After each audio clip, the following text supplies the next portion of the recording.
Agradecemos ao Senhor a oportunidade que Ele nos dá de estar reunidos aqui no nome dEle e aos pés dEle. O importante é que em nosso coração, em nosso espírito, realmente seja nossa posição aos pés somente do próprio Senhor.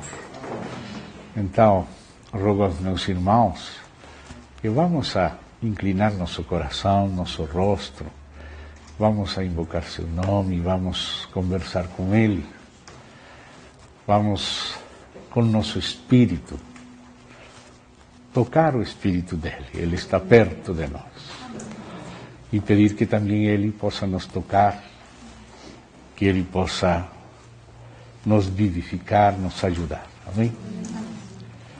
Querido Pai, no precioso nome do Senhor Jesus Cristo, estamos confiando em Ti. Estamos confiando na Tua preciosa graça. Ó Senhor, que privilégio é ter-te conhecido, começado a te conhecer.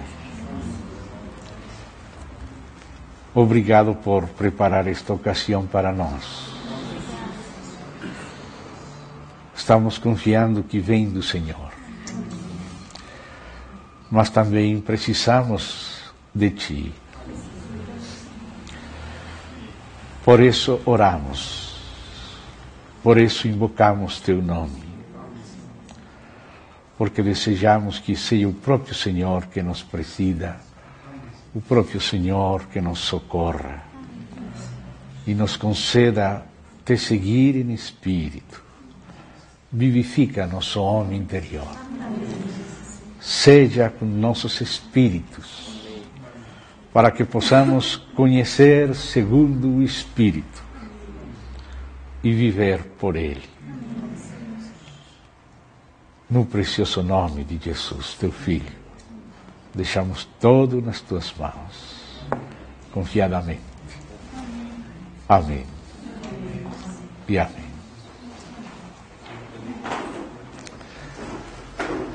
Irmãos, estamos continuando a série que chamamos simplesmente de O Reino, sem colocar mais coisas no título para que possa ser o mais genérico e abrangente possível. O Reino. E este é o segundo capítulo. No primeiro capítulo fizemos uma rápida panorâmica, vendo como o reino de Deus vem de eternidade a eternidade, mas tem capítulos, alguns desses capítulos pertenceram à história de Israel antes da vinda de Cristo. Chegamos ao tempo do Novo Testamento, com a iniciação de João Batista, anunciando a vinda do reino. Em Mateus capítulo 3 aparece João, com essa frase essencial: o reino dos céus está perto, se tem acercado. Depois o próprio Senhor Jesus Cristo falou a mesma frase: o reino dos céus está perto. E no capítulo 10, o Senhor manda aos apóstolos introduzir o Evangelho também com essa frase: o reino dos céus está perto. Então, amados, o Senhor, junto com João, e manda seus apóstolos introduzir o reino dos céus, segundo o testemunho de Mateus. Isso quer dizer que o reino dos céus, assim com esse específico nome, não estava ainda. Por isso está chegando perto. O reino de Deus, no genérico, estava. Foi falado, o reino de Deus será tirado do povo de Israel e entregado a outro povo que rinda os frutos dele. Não quer dizer, por causa das outras escrituras, também inspiradas de Deus, que Israel tenha sido completamente substituído pela igreja, mas temporalmente Deus tomou um tempo, um parênteses, nas semanas ou centenários reservados para Israel, para tomar um povo para si dentre os gentios. E por isso parou aquele trabalho de Israel, foi endurecido Israel em parte, até que entrasse a plenitude dos gentios. E como diz em Romanos 11, ele se voltaria depois de novo a Israel. E está reservada uma semana, um centenário para Israel, e para cumprir-se aquela profecia dos 70 centenários de Daniel, capítulo 9. Então, Israel estava dentro do reino de Deus. Hoje vamos ver outros aspectos. E depois, então, João Batista anuncia o reino dos céus, que é outro capítulo do reino de Deus que não estava ainda. E por isso é anunciado, introduzido por João Batista, pelo próprio Senhor Jesus e pelos apóstolos. 3, 4 e 10, os capítulos de Mateus, onde essa frase aparece na boca dos três. Na boca de João Batista, na boca do Senhor Jesus e na boca do grupo dos apóstolos. Pelas parábolas que consideramos a vez passada, nos dimos conta que o reino dos céus abrange o período da igreja entre a primeira e a segunda vinda de Cristo. Se você faz o seguimento, o reino dos céus é semelhante a, que diz o Senhor Jesus repetidas vezes, e se você vê o tema em cada ocasião na qual o Senhor fala da semelhança do reino dos céus, você vê que abrange inicialmente o período entre a primeira e segunda vinda de Cristo, que é o período da história da igreja, e também o que o Senhor introduz na segunda vinda, que é a manifestação do reino. Há primeiro uma introdução do reino e logo a manifestação do reino dos céus. Então, o reino dos céus é um capítulo com distintas partes do reino de Deus. O reino de Deus abrange de eternidade a eternidade, mas o reino dos céus começa a ser introduzido com o anúncio de João Batista, do Senhor Jesus e dos apóstolos, e depois o Senhor Jesus, em Lucas 17, está registrado que diz: e o reino de Deus está agora entre vós. Aquilo foi um esquema panorâmico que era necessário para depois poder descer a assuntos mais pontuais, mais específicos do reino. E sobre esse panorama do capítulo anterior, hoje precisamos acrescentar um outro panorama também. Hoje ainda não estaremos entrando nos pormenores, senão continuaremos num aspecto mais panorâmico, que é necessário sobre aquele esqueleto, o esquema anterior, colocar este outro que também aparece na palavra de Deus. Ou seja, vamos continuar sobre o panorama anterior, colocando outro panorama, outra panorâmica acima dele. E por causa de que as pessoas que estão aqui não são os únicos que ouvirão esta charla, sino que está sendo gravada, eu vou ter que ir um pouquinho mais devagar. Sei que alguns irmãos já vão mais rápido, mas por causa dos outros, temos que ir um pouco mais devagar e temos que deixar um bom espaço para ler as Escrituras. Assim que, desde o começo, eu rogo aos meus irmãos já se armar de paciência, porque vamos precisar ler muitos versos. E não sabemos se, para poder ganhar tempo, então temos que dedicar hoje, que só um pouquinho mais de tempo. Amém? Então, gostaria que começássemos abrindo a palavra do Senhor no livro de Êxodo. Vamos para o livro de Êxodo, no capítulo 19. Aí vamos ver que a história de Israel era realmente uma história, capítulo do reino de Deus. O que Deus intencionou fazer com Israel era primeiro o que tinha intencionado fazer com a humanidade inteira. Lembramos que no capítulo passado fizemos uma passadinha por Gênesis, onde no início, já quando o Senhor está falando que Ele planejou para o homem, para o gênero humano, estava incluído, além de portar a sua imagem e semelhança, dominar em nome de Deus, subjugar a terra, someter a terra para Deus. O homem tinha que viver por Deus para poder representar a Deus. E essa representação, esse domínio, esse reino, era em meio de uma resistência que já existia quando apareceu o homem pela primeira vez. O homem tinha que edificar no meio da guerra. E esse domínio do homem representando a Deus, enquanto vive por Deus, é parte da edificação. E essa dependência de Deus é necessária tanto para a edificação, como para a guerra, como para o reino. Agora vamos passar de Gênesis para Êxodo. Vamos ver que aquele motivo de reino que apareceu lá em Gênesis continua agora com Israel, que foi um povo separado para continuar o plano de Deus.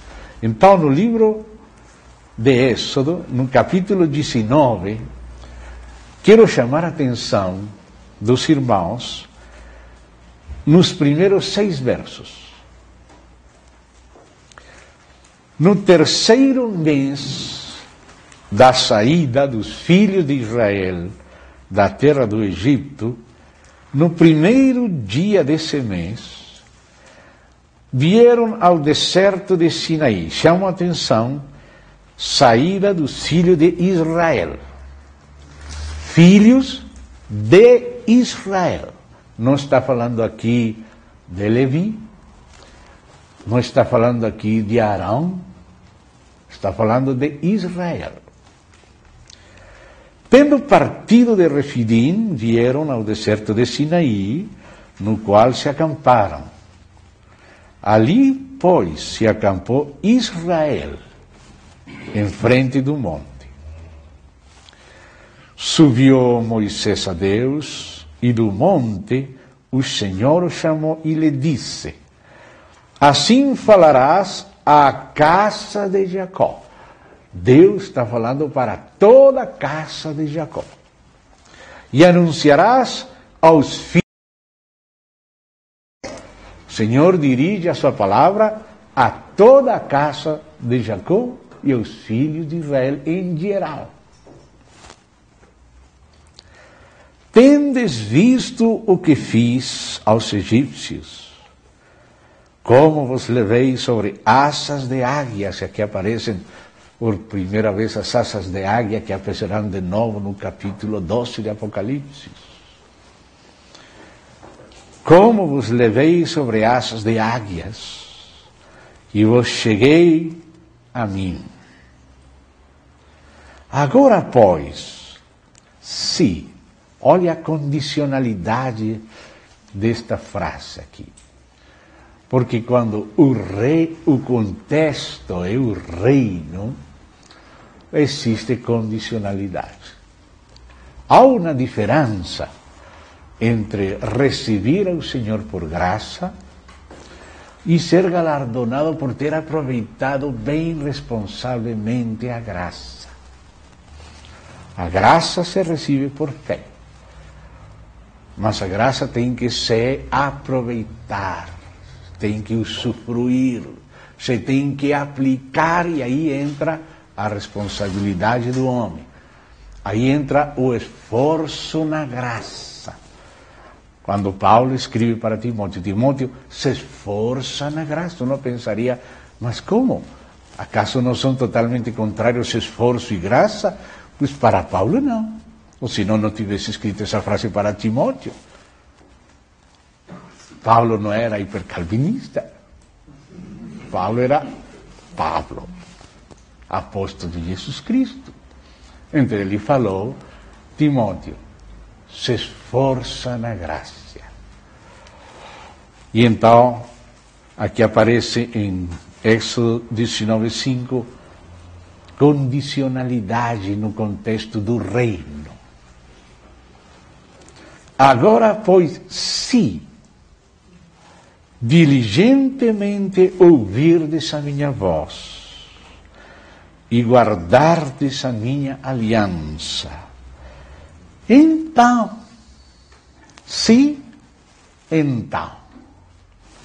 sereis a minha propriedade peculiar dentre todos os povos, porque toda a terra é minha. Por isso fala peculiar, particular. Tudo é dele, tudo é propriedade dele, mas esta vai ser uma propriedade peculiar. Tudo é dele, mas não tudo é peculiar. Sereis a minha propriedade peculiar de entre todos os povos, porque toda a terra é minha. Vós, lembre-se que desde o começo estamos vendo que ele está falando à casa de Jacó em geral, a todos os filhos de Israel em geral. E lembremos também que no contexto geral da palavra de Deus, Deus está trabalhando com Israel em função da humanidade. Quando ele escolheu Abraão, claro, ele escolheu Abraão, mas não para trabalhar só para Abraão, sino através da semente de Abraão, abençoar todas as famílias da terra. Ele tem um plano original que ele nunca mudou. O inimigo introduziu o mal no universo, o homem seguiu o inimigo, agora o Senhor já sabia tudo, ele tinha um plano para resgatar o homem, para continuar com o mesmo plano. Ele não mudou de plano, ele não mudou de propósito, ele continua com o mesmo propósito. Então, diz aqui, vós, este vós já é todo o povo, este Israel, com o qual Deus está trabalhando em função da humanidade. Assim como escolheu Abraão para trabalhar em função da humanidade, passando sim por Israel, mas não ficando em Israel. Vós me sereis reino de sacerdotes. Não sou filho de Arão? Vós, os filhos de Israel, me sereis reino de sacerdotes e nação santa. E aí lembramos as palavras de Pedro.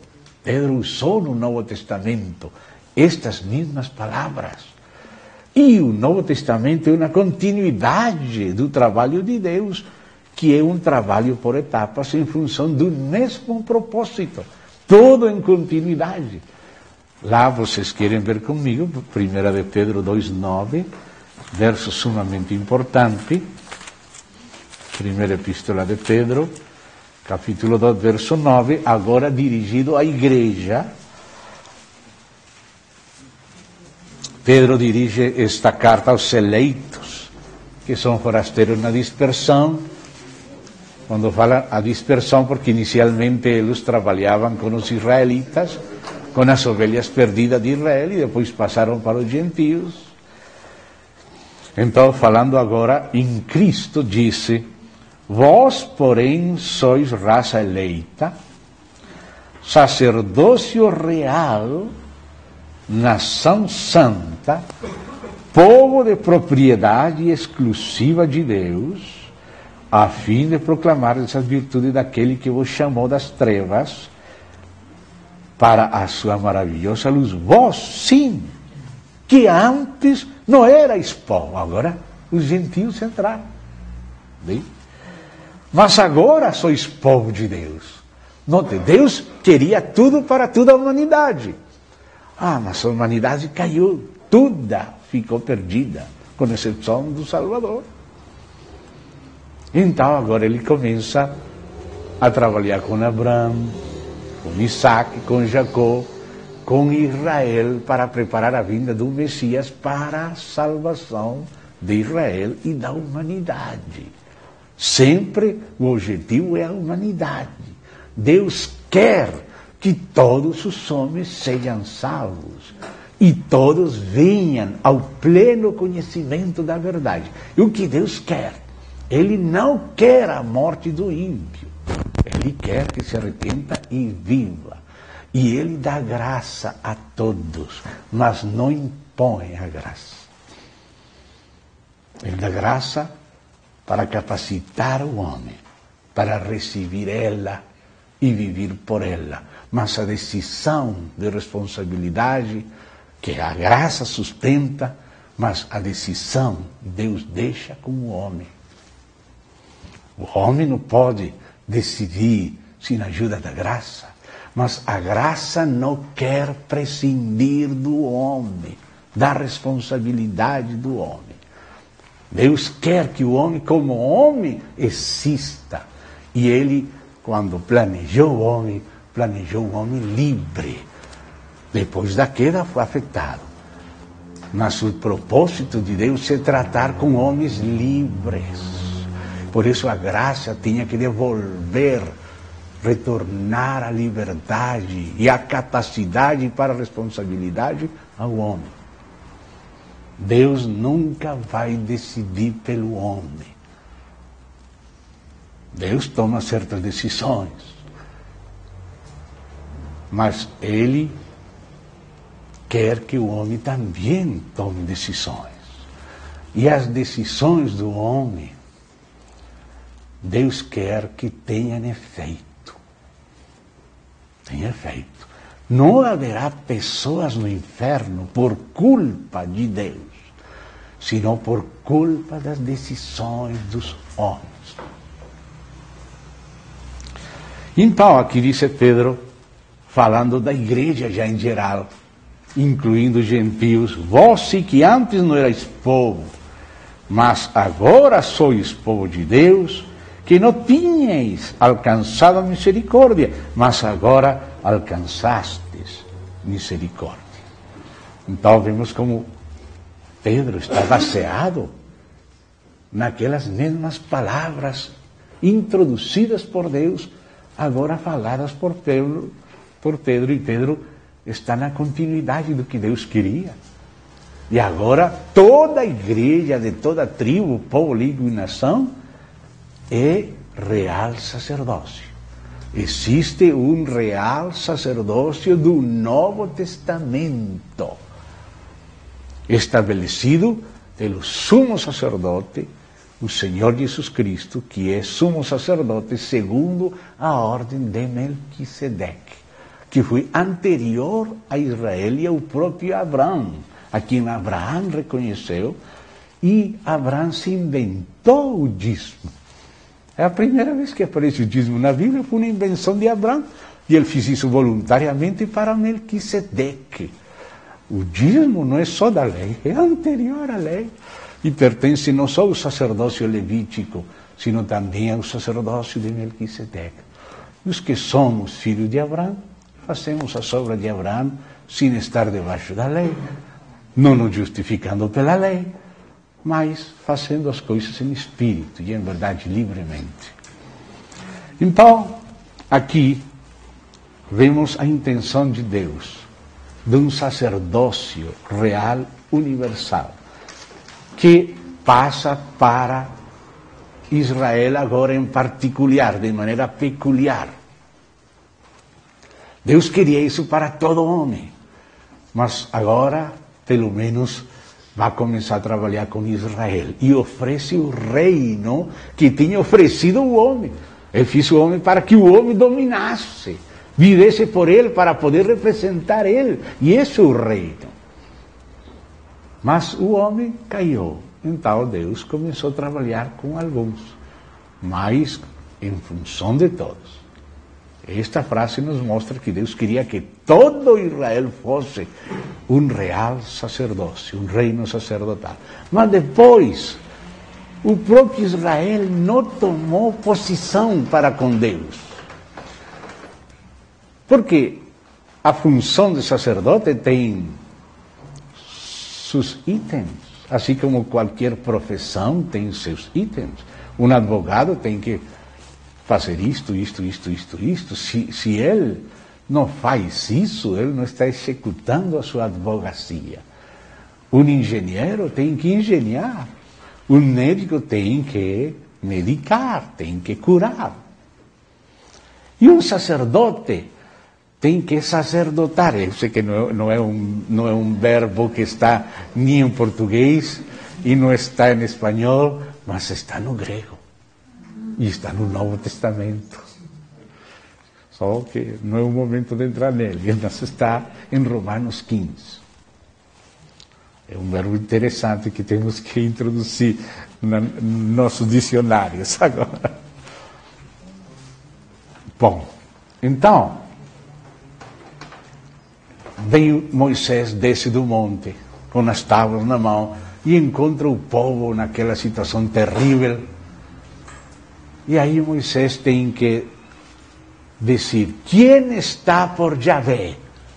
Quem está pelo Senhor? E eles, somente os levitas, tomaram posição para com Deus. Os demais continuaram com aquele boi Apis dos egípcios antigos, aquela idolatria deles.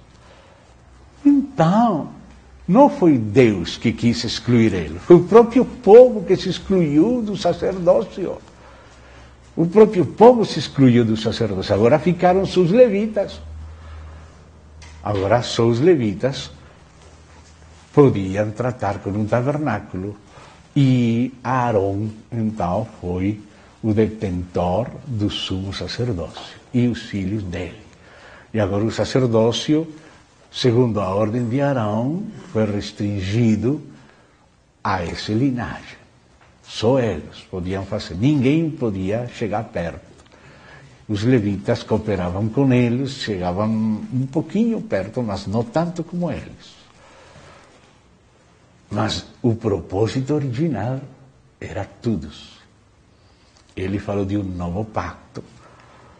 E se fala de um novo, como fala Hebreus, o velho tem que dar lugar ao novo em um certo momento. E a partir da vinda do Senhor Jesus, da sua morte, da sua ressurreição, da sua ascensão, da vinda do Espírito, se deu volta àquela esquina, se entrou nessa dispensação, nessa situação nova, e agora de novo o reino sacerdotal do povo de Deus, oferecido a pessoa de toda a tribo, povo, língua e nação, voltou de novo. Então aí fala um reino sacerdotal. Depois o Senhor começa a acrescentar outros detalhes. Nós vamos ver um segundo testemunho, um segundo verso, que nos fala do reino em relação com Israel. Então vamos para o livro 1 de Samuel, porque vocês sabem que Moisés foi um personagem muito importante que introduziu a lei. Depois Samuel introduziu a monarquia.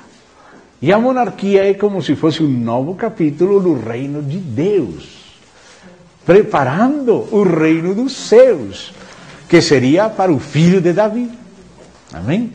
Então, no livro 1 de Samuel, no capítulo 10, verso 25, que é um verso sumamente importante para outros menesteres também, diz o seguinte: declarou Samuel ao povo o direito do reino. Escreveu-o num livro e o pôs perante o Senhor. Então, agora vai ser introduzida a monarquia.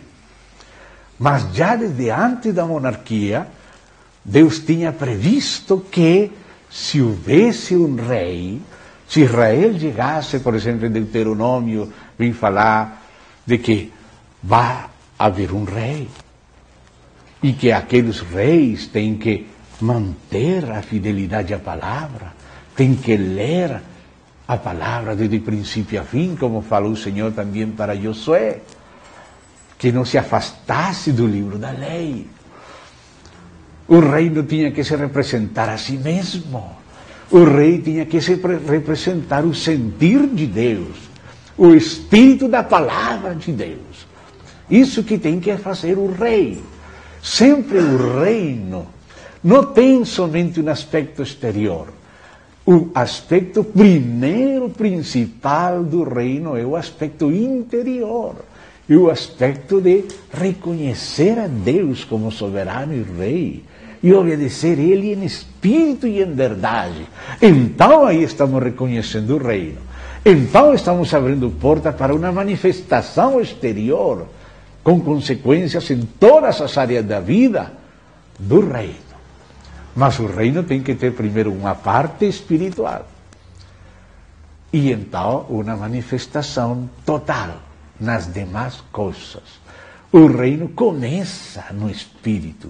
Por isso também quando o Senhor introduz logo, segundo Lucas 17, o reino dos céus, ele começa falando, o reino não virá com advertência, nem vão dizer, eis-lo aqui, eis-lo lá, sino que ele está dentro de vós, em meio de vós. Tem distintas traduções, mas começa se submetendo a Deus.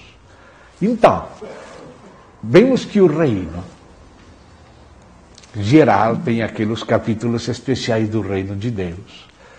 Vemos que a intenção de Deus é para com os homens, mas tive que fazer um trabalho com Israel, e depois continua o trabalho com a igreja. Vemos que o trabalho com a igreja é parte do reino dos céus, mas que tem que continuar com um milênio, que é uma manifestação agora do reino dos céus, que é o capítulo do reino de Deus. Então agora temos que ver as porções da Bíblia que nos falam claramente, para que tenhamos uma noção bem nítida dos dois aspectos, dos dois subcapítulos do reino dos céus. Estamos vendo que o reino dos céus tem a parte da igreja, desde a primeira a segunda vinda de Cristo, e desde a segunda vinda de Cristo a colheita, e o reino que ele estabelece com aquelas ovelhas, com aquelas peixes bons, com aquele trigo, entra no celeiro, aí vem a segunda parte do reino dos céus, que é o milênio. Mas então vamos ver com clareza que o reino dos céus tem esses dois capítulos. Já vimos isso na introdução, de maneira panorâmica, nas parábolas do reino dos céus que falou o Senhor Jesus. Mas precisamos ver outros versos da Bíblia que nos mostrem o aspecto espiritual atual do reino e o próximo aspecto de manifestação gloriosa do reino no milênio, e ainda depois a manifestação eterna do reino de Deus na Nova Jerusalém, na nova terra, no novo céu. São capítulos do reino. Precisamos fazer isto porque dentro da própria teologia acadêmica tem havido discussões acerca disto. Especialmente se han apresentado, vamos dizer, 3 escolas. Uma escola que poderíamos chamar de escatologia cumprida. Ou seja, pessoas, teólogos, que pensam que com a igreja todas as promessas a Israel já foram cumpridas, que a igreja substitui completamente Israel e que o reino já está cumprido totalmente na igreja. O principal representante dessa escola é o teólogo Charles Dodd. Você tem para escrever aqui, por favor? Vou escrever aqui para os que desejem depois ver isto com mais detenimento. Charles Dodd. É escatologia cumprida. Ou seja, ele disse que já tudo que foi prometido já foi cumprido. Ele é um teólogo católico. Depois está a escola contrária, no outro extremo, vamos dizer, da gama de posições teológicas, e que é a escatologia postergada, o reino postergado. Não o reino já cumprido, sino o reino postergado. Que veio o Senhor Jesus, não foi possível estabelecer nada do reino, e então o reino ficou postergado para a apocalíptica futura. Essa é a chamada escatologia postergada. O principal representante é Albert Schweitzer. Albert Schweitzer. Escatologia postergada.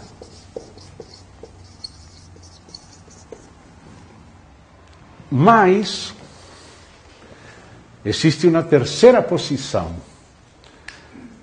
que é a que eu pessoalmente tenho e muitos irmãos têm, que é a que estamos procurando apresentar aos irmãos, que mostra que na palavra de Deus algo foi introduzido do reino, algo foi cumprido e algo ainda está por se cumprir.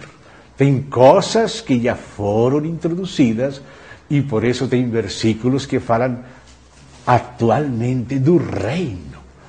E fala da igreja no reino. E fala do trabalho da igreja como o trabalho do reino.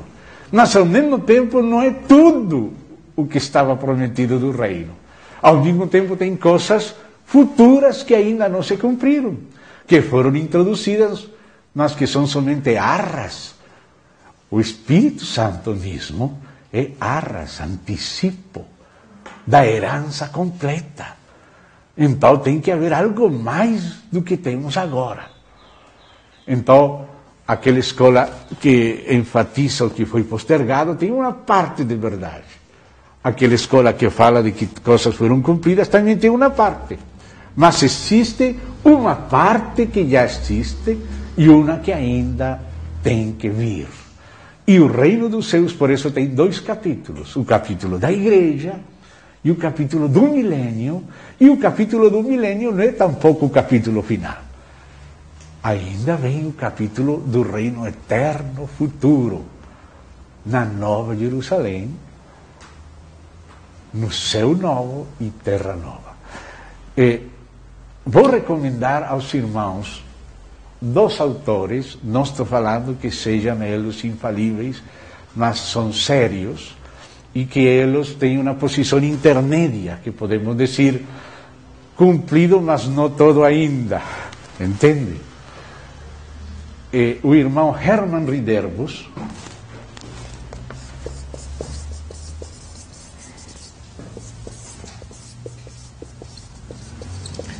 e o livro principal dele, neste aspecto, neste sentido, a vinda do reino. Assim, a vinda do reino. Não sei se este livro já está em português. O autor é holandês.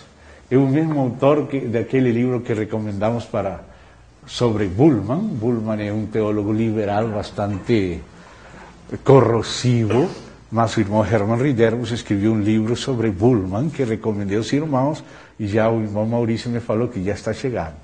Já vão ter vocês aqui, onde ele descreve todo o pensamento de Bultmann e depois refuta. A metade do livro é descrevendo ele com muita propriedade e a segunda metade refutando ele, desde o campo conservador, livrando os irmãos daquelas corrupções do liberalismo modernista.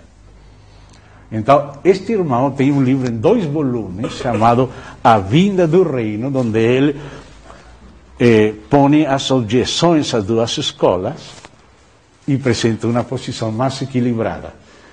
Tem também outro irmão chamado Oscar Cullmann.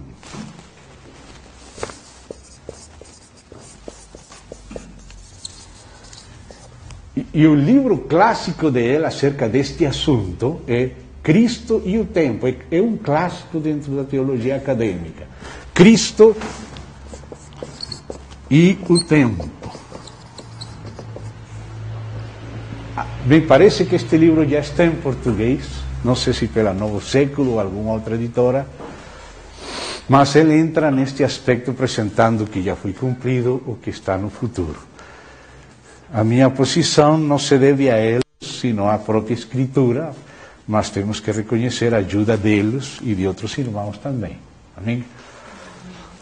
Existe também uma escola, digamos, dentro dispensacionalismo, que pode se chamar a escola do reino, irmãos que têm aportado muito nesta área, porque tem outras linhas teológicas, a teologia do pacto, que é a linha reformada, a linha calvinista, mas Calvino fez comentários a quase todos os livros da Bíblia, com exceção de Apocalipse, no Novo Testamento, e de Juízes no Antigo.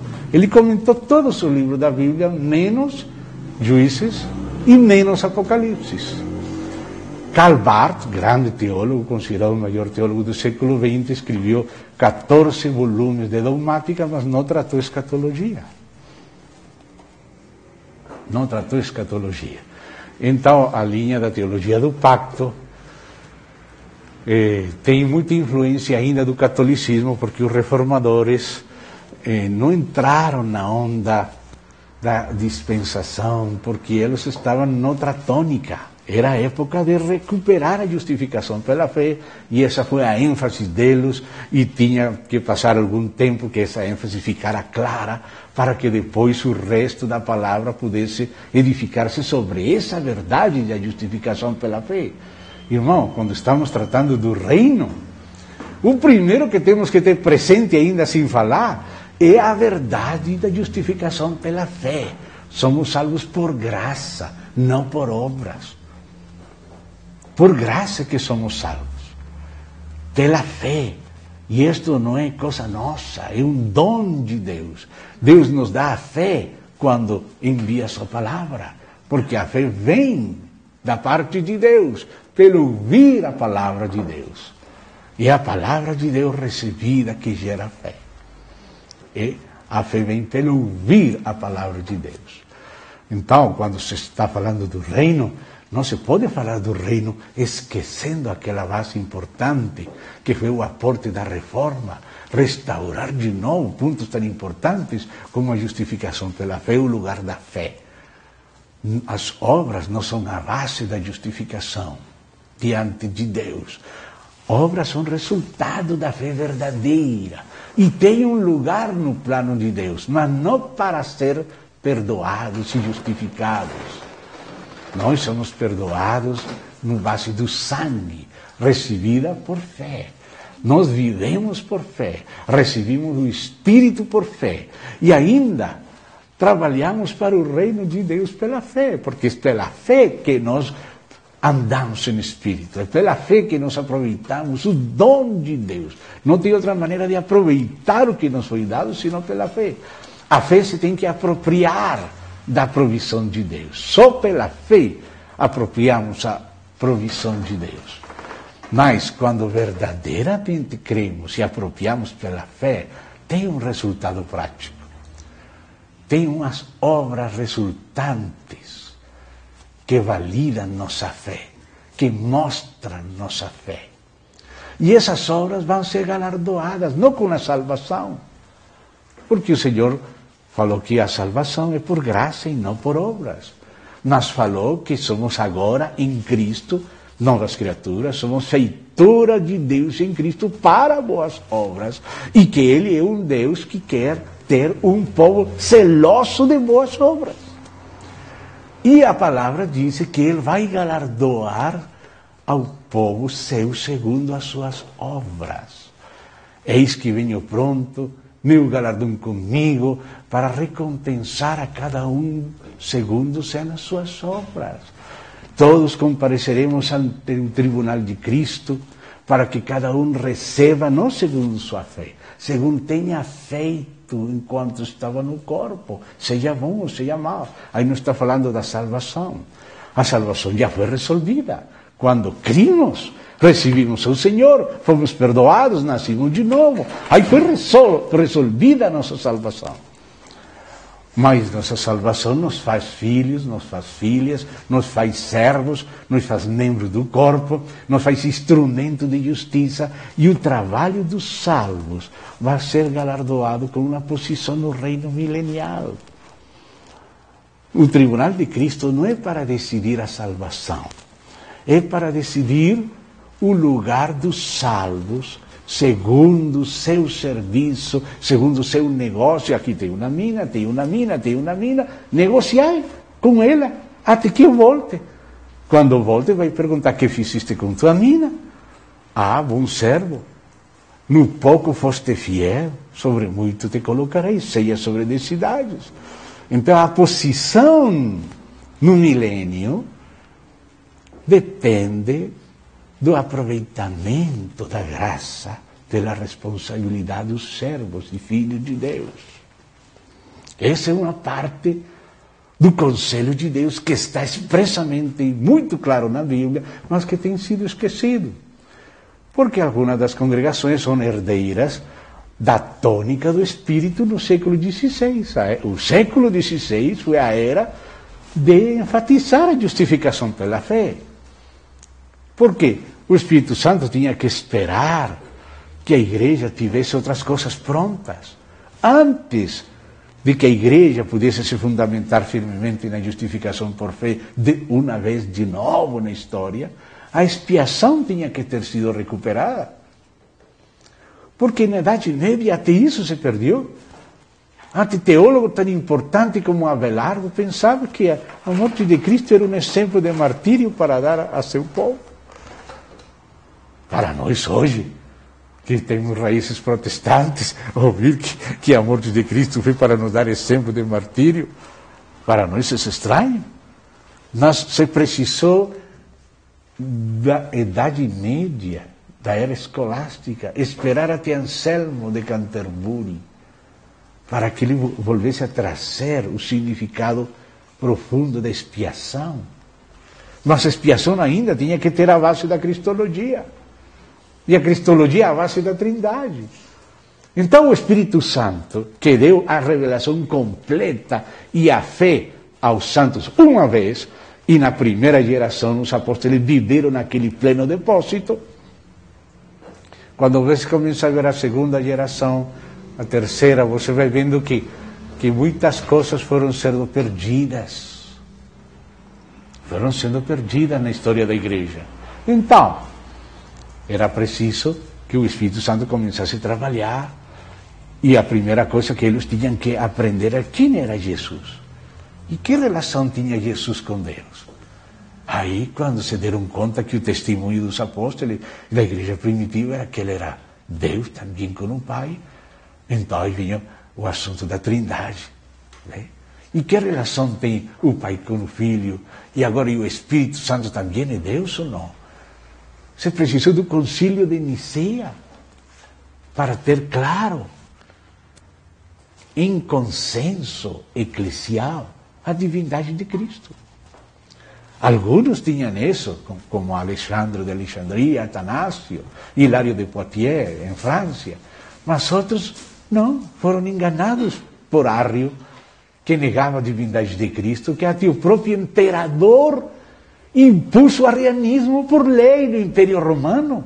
E Atanásio foi 5 vezes exiliado, se escondendo nos desertos, escrevendo cartas, defendendo que Jesus Cristo é Deus. Isso para um evangélico seria muito estranho. Mas, irmão, o Espírito precisou de alguns séculos para fundamentar o testemunho da divindade do Filho de Deus e do Espírito Santo e a Trindade.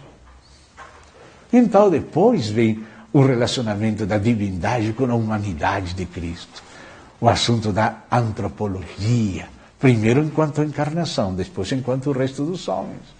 Porque é a cristologia a base da antropologia eclesial, e a antropologia eclesial é a base da antropologia secular. A antropologia secular é devedora da antropologia da igreja. Mas a antropologia da igreja vem da cristologia. É em Cristo em quem conhecemos a Deus e é em Cristo em quem conhecemos ao homem. Então, aí, sobre essa base, por fim, em Calcedônia, os irmãos chegaram colegiadamente a confessar as duas naturezas numa pessoa. A natureza divina e humana da pessoa do Filho de Deus, que é o Filho do homem também. Jesus Cristo é uma pessoa com duas naturezas. Mas essa tecla da humanidade e divinidade numa pessoa não podia ser tratada antes de ficar claro quem era o Filho de Deus. Então depois, como no Filho de Deus, as duas naturezas estão na mesma pessoa. Então agora sim, depois de tratar da pessoa que é a arca do pacto, que está no lugar central do tabernáculo e do templo, que é o fundamento de tudo, quem é o Senhor Jesus, agora vem a obra dele. Agora acima da arca vem o propiciatório, vem o assunto da expiação. E só nas cidades médias a igreja começou a aprofundar na expiação, que eram os estudos de Anselmo de Canterbury. E esse livro já foi publicado aqui. Cur Deus Homo, por que Cristo morreu? E por que Deus se fez homem? E por que Cristo morreu? Outro título que é dado ao mesmo livro. Já, graças a Deus, está publicado em português, acho que também pela Novo Século. Esse é um livro que vale a pena ler. Anselmo de Canterbury ou de Cantuária é publicado em português com o sobrenome Cantuária em lugar de Canterbury. Depois da expiação, agora sim, estava se preparando o terreno para chegar ao século XVI. Era da Reforma, onde agora chegou um momento apropriado de bater naquela tecla da justificação pela fé, não pelas obras. É como Deus tinha que falar primeiro para Israel que Deus é um só Deus, para logo falar à igreja que o único Deus é trino. Mas se ele vai falar da trindade na época do politeísmo, não estava na hora certa, tudo tem seu tempo. Então ele tinha que, todo mundo em politeísmo, panteísmo, tem que falar a Israel da unidade de Deus, deixando aí escondido a trindade. Aí aparece também escondida, depois já aparece a trindade, vem na igreja. Então assim também, muitas denominações são herdeiras daqueles séculos e seu legado provém de lá. E graças a Deus por esse legado. E temos que valorar ele e perseverar nele. Só que o Espírito Santo continua, não borrando aquilo, sino indo um pouco além, mostrando algo mais do resto do conselho de Deus.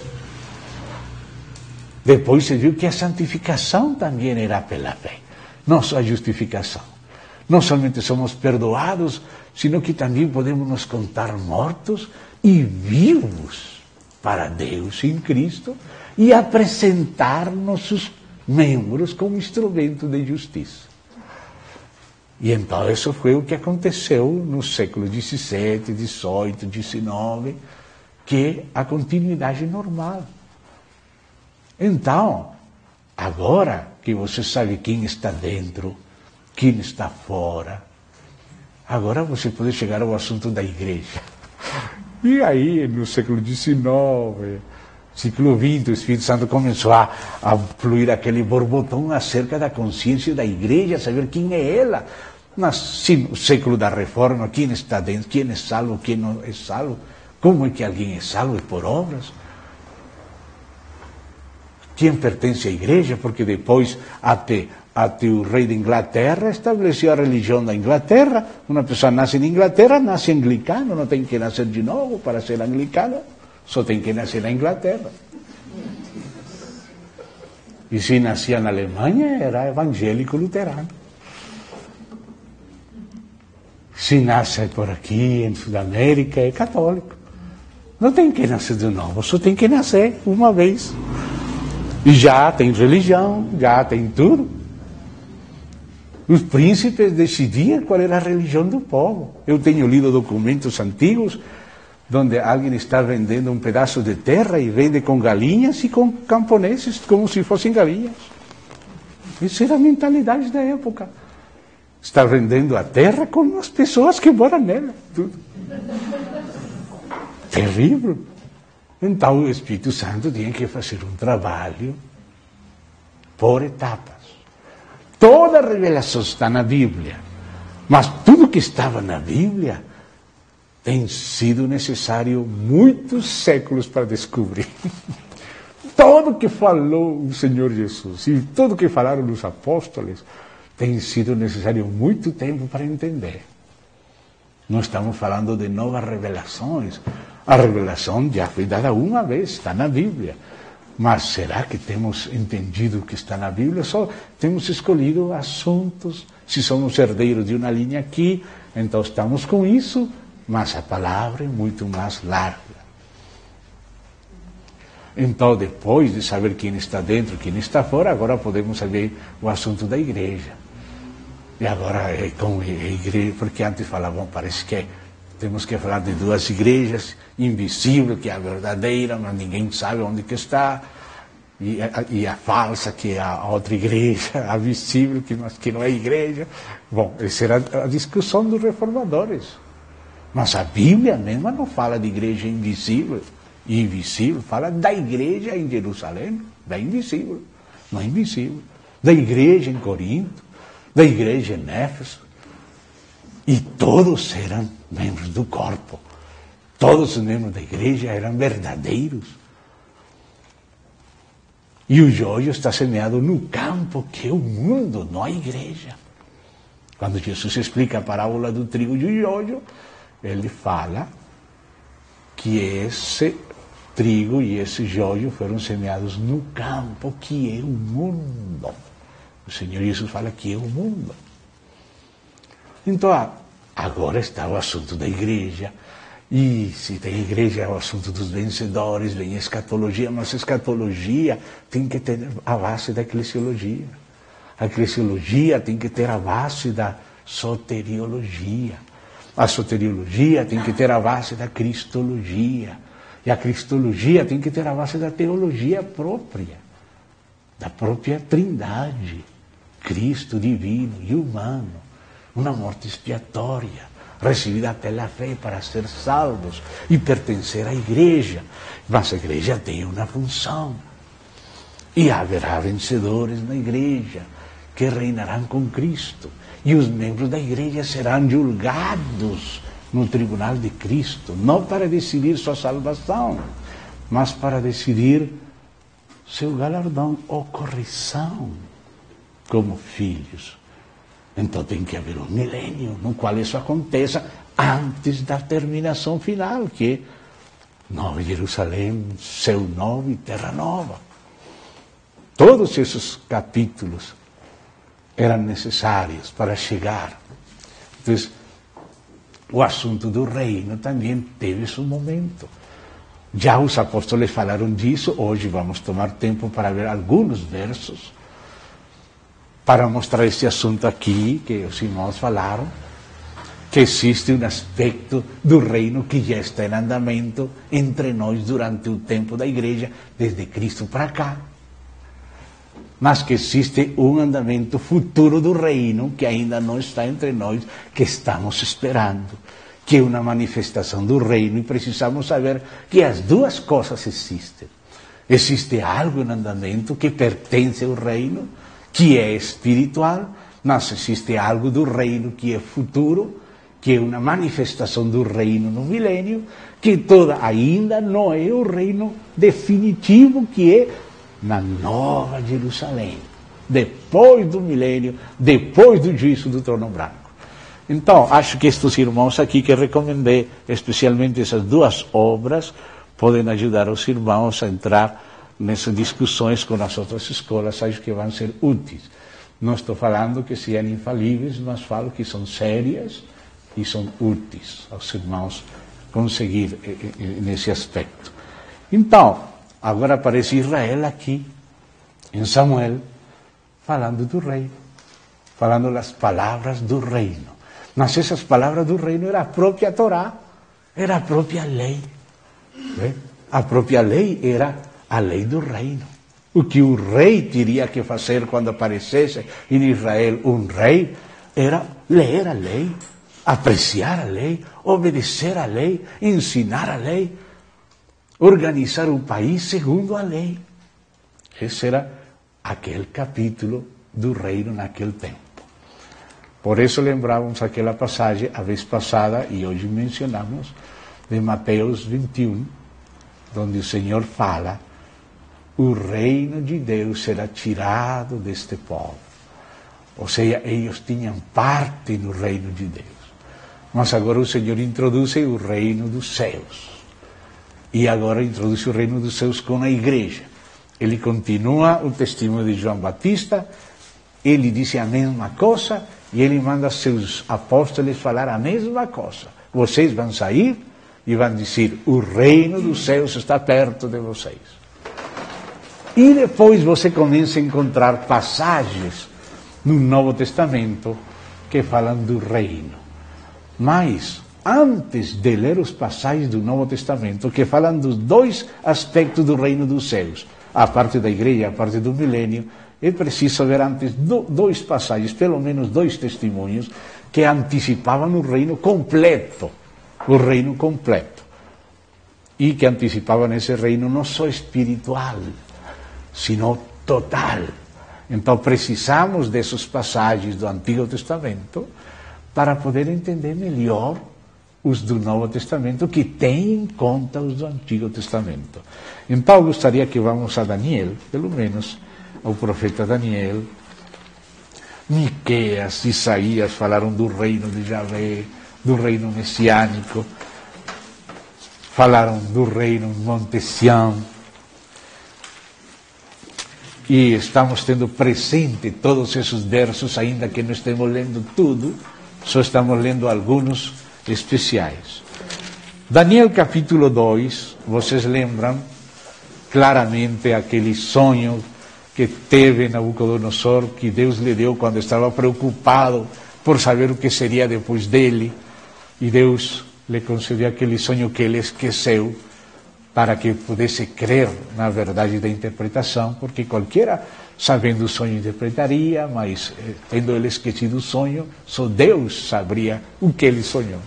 E Deus revelou para Daniel, e Daniel explicou aquela estátua, mostrando o reino do mundo, Babilônia, Medo-Pérsia, depois da cabeça de ouro, os braços de prata, o ventre e muslos de bronze da Grécia, as pernas de ferro da Roma, e a partir dos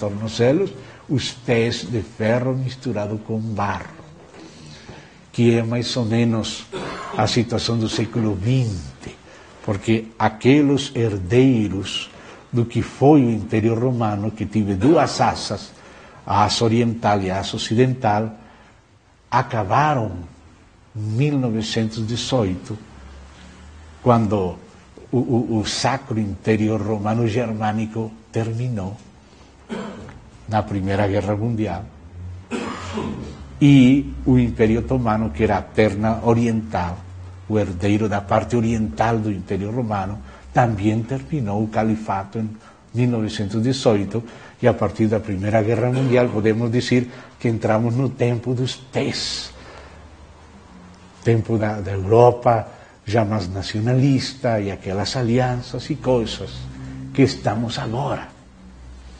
Então, depois de haver falado de tudo isso, Daniel, interpretou também, contou qual tinha sido o sono de Nabucodonosor e o interpretou. E depois de ter falado daqueles impérios da história da chamada civilização humana, então ele chega àquele verso 43 e 44. Quanto que viste do ferro misturado com barro de lodo, misturar-se-ão mediante casamento, mas não se ligarão um ao outro. As nacionalidades continuarão, e até hoje querem sair nações novas e enfatizar sua língua, sua etnia, sua cultura. Não se misturarão. Manterão cada um sua identidade naquelas alianças. Não se ligarão um ao outro. Assim como o ferro não se mistura com o barro. É ferro porque tem nações fortes, barro tem nações fraquinhas, cada vez estão saindo mais fraquinhas. Mas nos dias destes reis, ou seja, em nossos dias, nos dias destes reis, o Deus do céu suscitará um reino que não será jamais destruído. Este reino não passará a outro povo. Esmiuçará e consumirá todos estes reinos, mas ele mesmo subsistirá para sempre. Como viste que do monte foi cortada uma pedra. Bom, a pedra que é Cristo. Mas depois o reino vai virar um monte. Mas entre pedra e monte tem um período, tem um processo. Né? Nós estamos aí, no período entre pedra e monte. Um milênio já é um monte completo, e não só um milênio.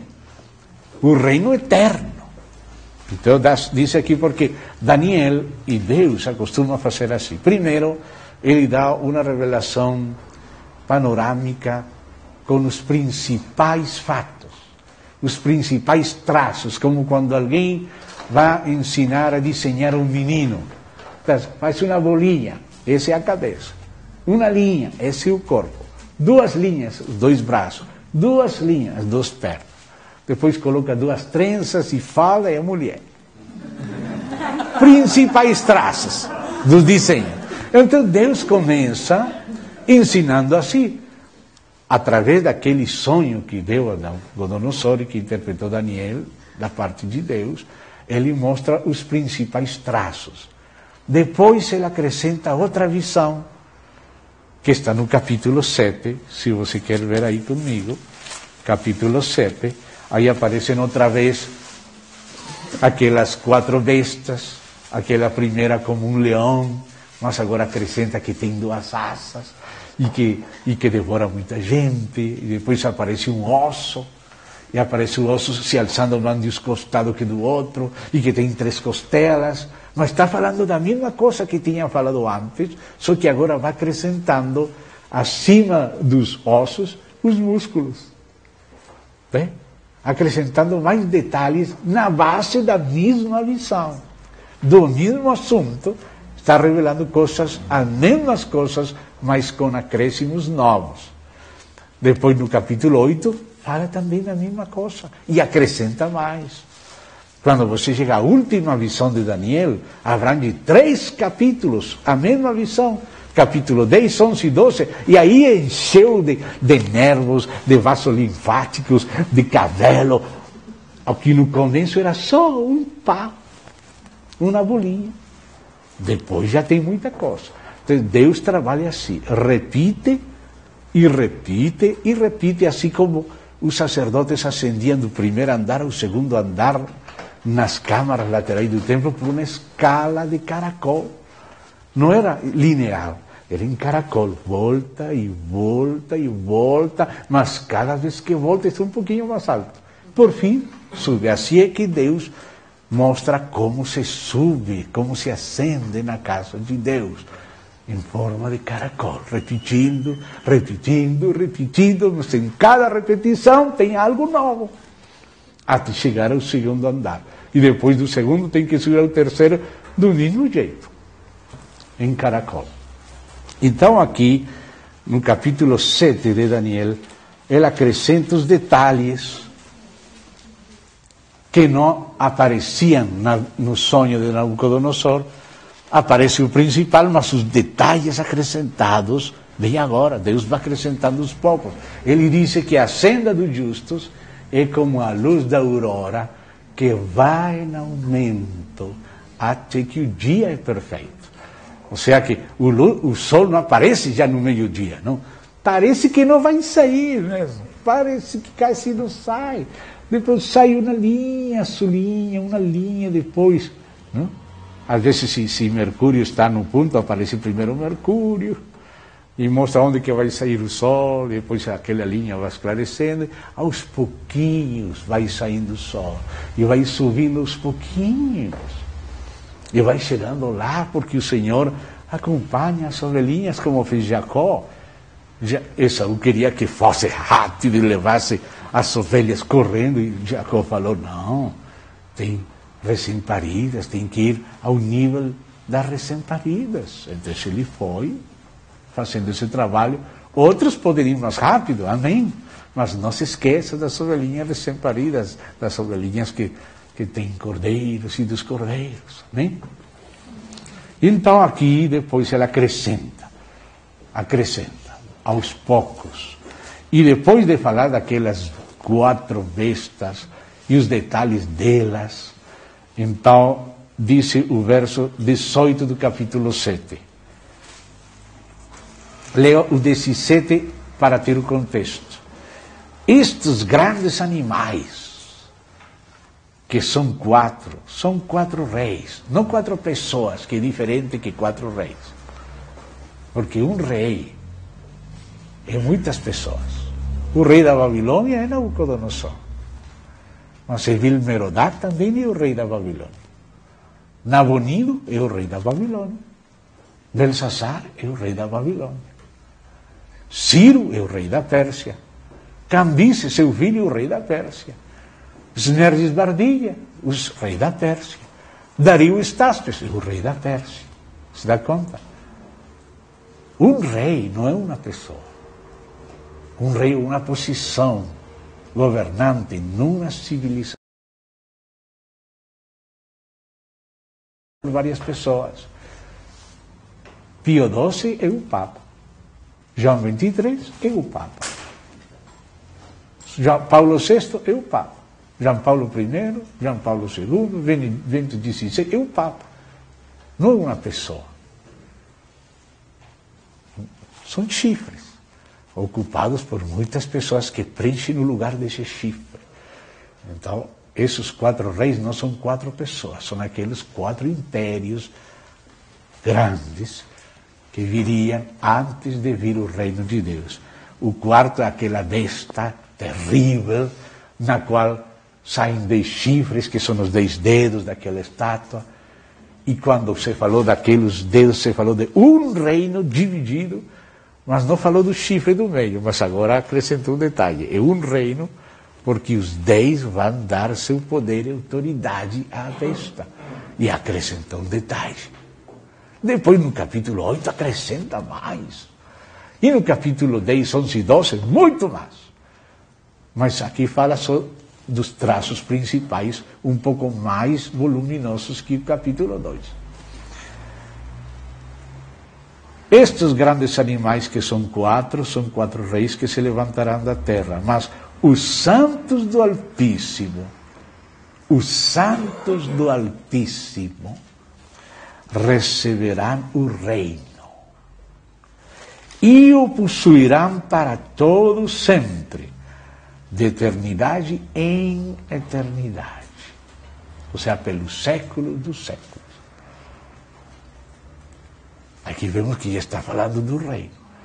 Aquele de Daniel que tínhamos estado lendo aí, aquela pedra, se lembram daquela pedra? Um reino que não será dividido.